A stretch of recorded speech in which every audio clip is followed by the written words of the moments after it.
नयनतारा's necklace. दो औरतों के इर्द गिर्द घूमती एक ऐसी कहानी जो हमें जिंदगी को शायद जीना सिखा देगी। तो कहानी की शुरुआत होती है हमें नयनतारा नाम की एक हाई प्रोफाइल औरत को दिखाते हुए, जो यूट्यूब वीडियोस देखते हुए अपना मेकअप कर रही थी। कोई दर्द था जो अपने दिल में छुपाने की कोशिश कर रही थी, या ये भी हो सकता है कि वो बस खूबसूरत दिखना चाहती थी। नयनतारा की एक दोस्त थी अलका नाम की। अलका एक मिडिल क्लास औरत थी, एक छोटा सा परिवार था और बस उसकी ज़िंदगी उसी के इर्द गिर्द ही घूम रही थी।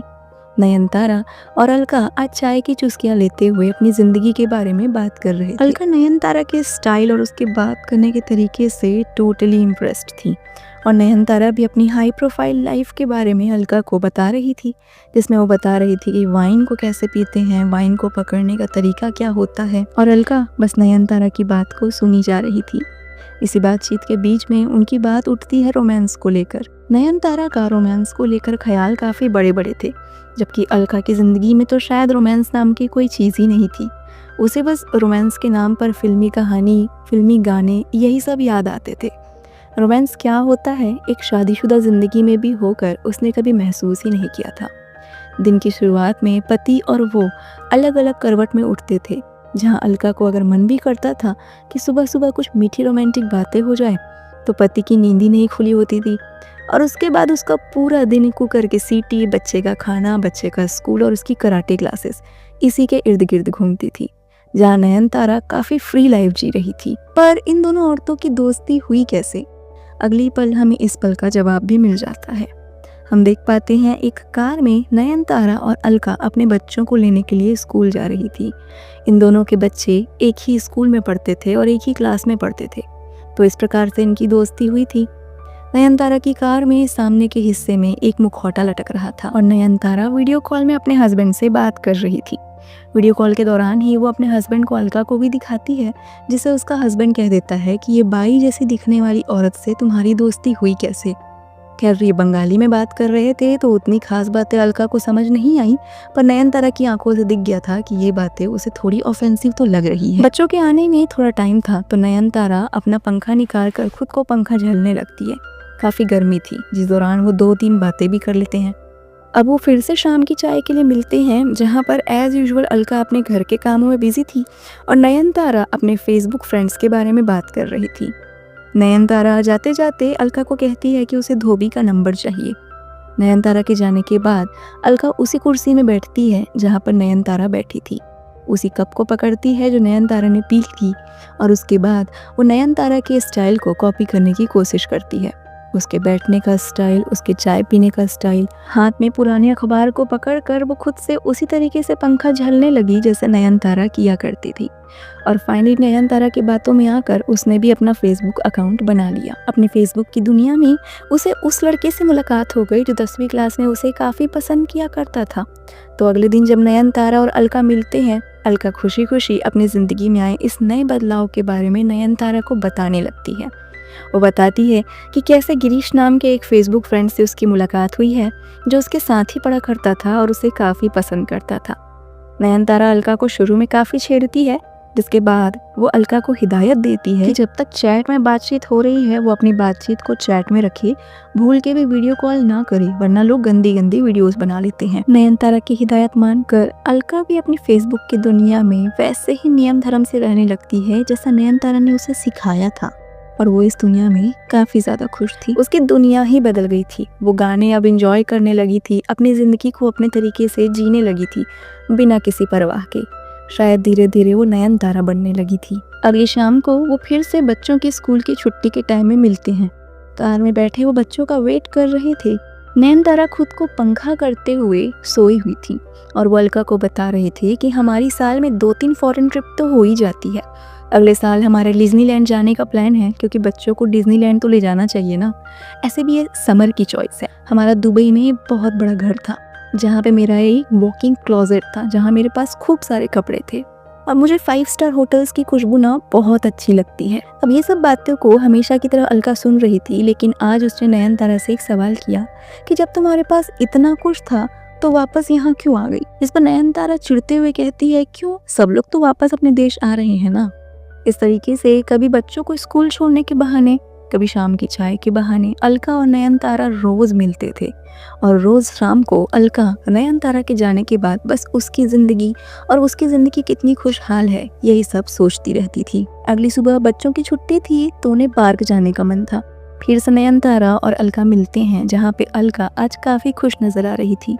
वो नयनतारा को बता रही थी कि उसके फेसबुक का फ्रेंड गिरीश, जो उसके स्कूल का क्लासमेट भी रह चुका है, वो इतने दूर विदेश में नौकरी कर रहा है और सिर्फ अलका से मिलने के लिए एक दिन की छुट्टी लेकर यहाँ आ रहा है। तो अलका को बहुत ज़्यादा मन था कि वो गिरीश से मिले। नयनतारा भी फिर से उसे छेड़ने लगती है, लेकिन अलका के कपड़ों को देखकर वो उसे हिदायत देती है कि वो इन कपड़ों में उससे मिलने न जाए और अपनी मिडिल क्लास वाली हरकतें उसके सामने बिल्कुल ना करे। अलका भी नयनतारा से इतनी ज़्यादा इम्प्रेस थी कि वो जो बोल रही थी उसे सही लग रहा था। तो शाम को ही जिस दिन मिलने का टाइम था उसके 1-2 घंटा पहले दोनों नयनतारा के ही घर जाते हैं, जहाँ नयनतारा अलका को अपने सबसे खूबसूरत कपड़े पहनाते हैं। अलका बहुत खूबसूरत दिख रही थी, नया मेकअप, खुले हुए बाल और एक वेस्टर्न ड्रेस। जिसके बाद उसके मेकअप को कंप्लीट करने के लिए नयनतारा उसे मोतियों का एक खूबसूरत महंगा हार पहनाती है, जिसे वो बताती है कि ये ब्रिटिश डिज़ाइन है और उसने सिंगापुर से खरीदा है। आज की शाम अलका अपने दोस्त के साथ बिताने वाली थी। रोड में जब वो ऑटो में बैठी हुई थी तो हवाएं उसके बालों को छूकर जा रही थी और वो पहली बार इतनी ज़्यादा आज़ाद महसूस कर रही थी। 5 स्टार होटल में अलका आज गिरीश से मिलने वाली थी। वो बहुत ज़्यादा एक्साइटेड थी और अपने दोस्त से मिलने के बाद वो जाती है नयनतारा से मिलने के लिए। उसे अपने शाम के बारे में बहुत कुछ बताना था और उसे कपड़े भी तो वापस करने थे ना। कितना कुछ था आज अलका के पास बताने के लिए। लेकिन आज यहाँ पर उस कॉलोनी में पुलिस खड़ी थी। मोहल्ले के लोग आपस में खुसर फुसर कर रहे थे। कुछ अनहोनी होने वाली है ये देखकर अलका का दिल जोर से धड़क रहा था। ऊपर से उसने आज कपड़े भी तो ऐसे पहने थे, कोई देख लेगा तो अलका के बारे में क्या सोचेगा। लेकिन धीरे धीरे खुद को हिम्मत देते हुए वे सीढ़ियों से ऊपर चढ़ने लगी। लेकिन सामने पड़ी थी नयनतारा की लाश, जिसे देखकर अलका की पूरी हिम्मत टूट गई। ये कब हुआ, कैसे हुआ, बहुत सारे सवाल उसके मन में थे। किसने नयनतारा को मार दिया, ये सब वो सोच ही रही थी। लेकिन मोहल्ले की और काम वाली बाई की और आस पड़ोस के लोगों की बातचीत सुनकर उसे पूरी कहानी समझ में आ गई थी। वास्तव में नयनतारा कोई अमीर औरत नहीं थी, उसे बस बड़ी बड़ी फेंकने की आदत थी, क्योंकि उसे एक आलीशान जिंदगी जीनी थी जो वो जी नहीं पा रही थी और अपने पति के पैसों से वो काफ़ी खर्चा करती थी। पर पति लास्ट में इन सभी चीज़ों से ऊब गया था। आज शाम को उनके बीच में काफ़ी कस के झगड़ा हुआ, जिसके बाद पति ने अपना आपा खो दिया और नयनतारा की भी जान ले ली। नयनतारा की ये सच्चाई जानकर अलका के पैरों से तो जैसे ज़मीन ही खसक गई थी, लेकिन फिर भी अपने पैरों को ताकत देते हुए धीरे धीरे वो सीढ़ियों से नीचे आई। जिसके बाद वो नयनतारा की कार में बैठ गई। उसका दिमाग जैसे कुछ प्रोसेस ही नहीं कर पा रहा था, उसके दिमाग में बहुत कुछ चल रहा था। वो नयनतारा को कौन सी औरत के रूप में जानती थी। हमें दिखाई जाती है आज शाम को उसकी और गिरीश की मुलाकात को। गिरीश की नज़रें अलका से हट ही नहीं रही थी। उसके बचपन का प्यार था और नयनतारा की तरह ही बिहेव करते हुए अलका ने आज इस 5 स्टार होटल में वाइन ऑर्डर किया। वाइन को बड़े स्टाइल से अपने गिलास में पकड़ा और उसे ऐसे पीने लगी जैसे रोज वाइन से ही नहाती है और अलका जैसे नयनतारा ही बन चुकी थी। वो सेम टू सेम वही डायलॉग कहने लगती है गिरीश को जो उसने नयनतारा से सुना था कि साल में हमारी 2-3 फॉरेन ट्रिप तो हो ही जाती है और हम डिज्नीलैंड जाने वाले हैं अगले साल, समर की चॉइस है। वो नयनतारा बनने में इतनी ज़्यादा खो गई थी कि वो ये भी भूल गई थी कि उसके बेटे का नाम धीरज है, ना कि समर। समर तो नयनतारा के बेटे का नाम था। यानी वो अंधाधुंध नयनतारा को कॉपी कर रही थी बिना अपना दिमाग लगाए और बिना दिमाग को सेकंड थॉट दिए हुए कि वो कर क्या रही है। वो फिर से कहने लगती है कि मुझे 5 स्टार होटल्स की खुशबू बहुत ज़्यादा पसंद है, जिस पर गिरीश हंसता है और कहता है मेरी सोच थोड़ी अलग है। मुझे 5 स्टार होटल्स, उनके बड़े बड़े कमरे काफ़ी सफोकेटिंग लगते हैं, बनावटी से, खोखले से। मेरी परफेक्ट लाइफ का आइडिया थोड़ा अलग है। टीवी पे एक सिंपल शो हो, एक प्यारी सी बीवी हो, घर में बच्चे हैं जो अपना होमवर्क कर रहे हैं, किचन में कुकर की सीटी बज रही है और बस एक सिंपल लाइफ। मेरी परफेक्ट लाइफ ऐसे होनी चाहिए। ये सुनकर अलका की आंखों में आंसू थे, लेकिन फिर भी वो अपनी झूठी मिमिक्री को कंटिन्यू करती है और कहती है कि हाँ, मैं फिलहाल दुबई भी गई थी, वहाँ की लाइफ बहुत अच्छी है। और इस तरीके से वो बस नयनतारा बनने की कोशिश करती रही। वो ये भूल गई थी कि गिरीश को जो चाहिए वो तो अलका थी। अलका की जो सिंपल लाइफ थी, जो उसे बिल्कुल अनरोमांटिक लगती थी, वास्तव में गिरीश के लिए वही सबसे रोमांटिक लाइफ थी।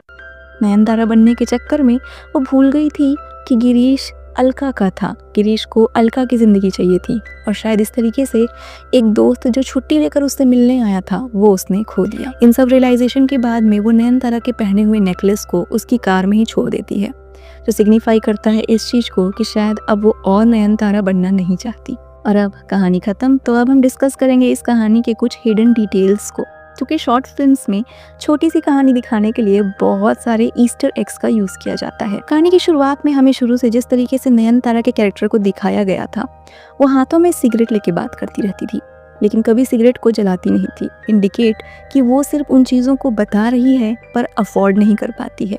ठीक वैसे ही जैसे सिगरेट को अपनी उंगली में खेलना उसे पसंद था, पर जलाकर उसे वेस्ट कर देना और अपने 10 से 15 रुपए खर्च करना उसे पसंद नहीं था। नयनतारा बहुत ज़्यादा फेंकती थी, लेकिन कार में कभी भी वो एसी चालू नहीं करती थी, सिर्फ हाथ वाले पंखे से खुद को पंखा झलती थी। इसी के साथ में वो धोबी का नंबर मांगी थी, जबकि अगर वो इतनी अमीर थी तो उसके घर में वॉशिंग मशीन तो होना चाहिए था ना। दोस्त के नाम पर उसकी सिर्फ अलका नाम की दोस्त थी, क्योंकि अलका उसकी फेंकी हुई बातों को लपेट लेती थी। अदरवाइज अगर वो इतनी प्रॉस्पर लड़की थी तो उसकी कोई ना कोई किटी पार्टी और सोशल लाइफ तो होनी ही चाहिए थी। कार में लटकता हुआ मुखौटा नयनतारा के दोहरे कैरेक्टर को दिखाता था। इसी के साथ में लास्ट में जब अलका नयनतारा के नेकलेस को छोड़ देती है, वो ये दिखाता है कि वो अब नयनतारा की तरह झूठी ज़िंदगी नहीं जीने वाली।